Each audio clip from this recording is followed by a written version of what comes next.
Hi, this is Jason with Liquid Instruments. Today I'm going to show you how to use the Moku Oscilloscope and Logic Analyzer together to view and decode serial data. In this example, the serial data is going to be in the UART format, which will be provided by another device. The device in question is a small LiDAR range sensor, which you can see on the second camera. It will transmit its data into the digital I/O port of the Moku Go, whereas the power to the device will be provided by the built-in power supply on the Moku Go. If you want more details on the specific setup, we have a white paper that's linked in the video description. In this video, we're only concerned with how to decode the data, not the actual content of the data itself. So we start in multi-instrument mode with the Logic Analyzer in slot 1 and the oscilloscope in slot 2.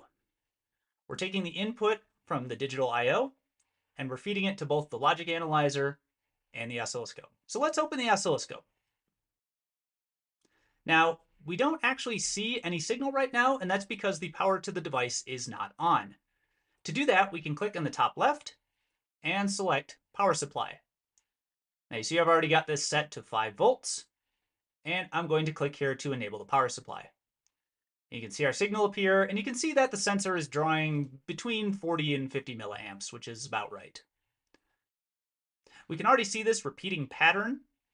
If we zoom to a span of about 1 millisecond and set our trigger at an appropriate level, we can see the data that's being passed from the device. Now, this type of sequence is characteristic of a UART signal. It's a binary format, so the voltage is high as a default, and the information is encoded in the length of these dips. So you can actually see the fluctuations between the traces as the oscilloscope collects more and more traces. However, if we want to actually translate this serial data into hexadecimal numbers, we have to use the Logic Analyzer. So let's go back and open that screen. Now, when using the digital I/O and the Logic Analyzer, you can feed the data to any of the 16 pins. So you can see all of these bits arranged on the left-hand side of the screen here. Now we see the data is on pin 1, so you can make sure that your acquisition and your trigger key off of that bit. Now we can see a pattern on bit 1 that is similar to what we saw on the oscilloscope. We're going to click the plus sign to add a protocol decoder, and we're going to select UART. So now we need to adjust the settings. Here, let me move this up so we can see it.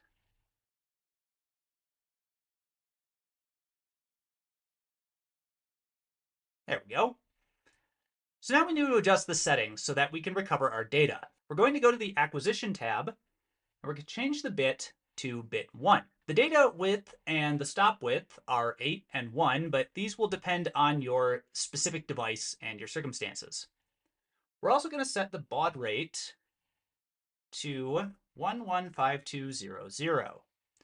Now this value comes from the transmitter, so you'll need to make sure that if you're using a different transmitter, that your transmitter and your receiver both match in baud rate. We can now see that the UART values are now being converted into hexadecimal numbers. If you want to record these numbers, you can click on the cloud icon, and you can upload the trace information and protocol data to your PC. You can also use the Moku Python API to turn these values into standard base 10 numbers. Please see the link in the description to that white paper for more information. That's all for today. Thanks for watching.